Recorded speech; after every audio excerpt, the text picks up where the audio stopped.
Le point de vue sans concession d'Axel de Tarlé, le Zoom écho d'Europe 1 matin. Bonjour Axel. Bonjour Bruce. Alors on va revenir sur la démission de Jérôme Cahuzac. C'est un séisme politique, on vous en parle depuis hier soir. D'ailleurs depuis 19h sur Europe 1, il y avait une grande édition spéciale avec Nicolas Poincaré.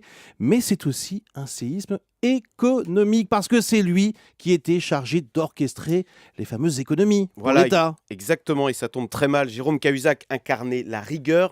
Il s'en va. Symboliquement, c'est comme une victoire pour le camp de la dépense. Et on pense là à Cécile Duflot ou Delphine Batho, des ministres qui ont ouvertement expliqué qu'une politique économique ne peut pas se résumer à dépenser moins. Et puis Jérôme Cahuzac incarnait aussi le secteur privé. Il avait créé sa propre clinique. C'était l'un des rares ministres du gouvernement qui n'était pas issu de la fonction publique. Et donc sa démission sonne un peu comme le retour de la fonction publique, la réhabilitation de l'État, de la dépense publique face à un secteur privé qui serait forcément corrompu et assoiffé de profit. Oui, enfin le gouvernement ne va pas renoncer à faire des économies subitement non plus. Non, mais on risque de prendre du retard, alors que Bruxelles attend des mesures très concrètes dans les prochaines semaines. On rappelle que la Commission de Bruxelles nous a mis à l'épreuve et attend que l'on documente, comme on dit, la liste des économies. Sinon, dit-elle, la France va exploser les déficits l'année prochaine à 3,9% du PIB. Ce sont ses prévisions.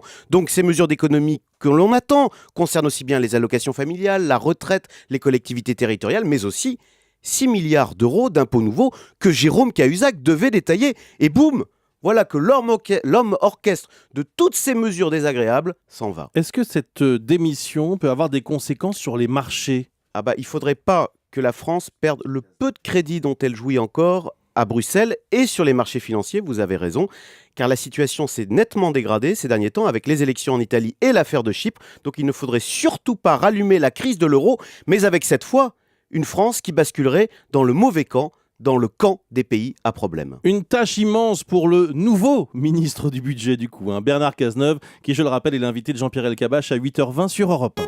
Un coup de chapeau Axel.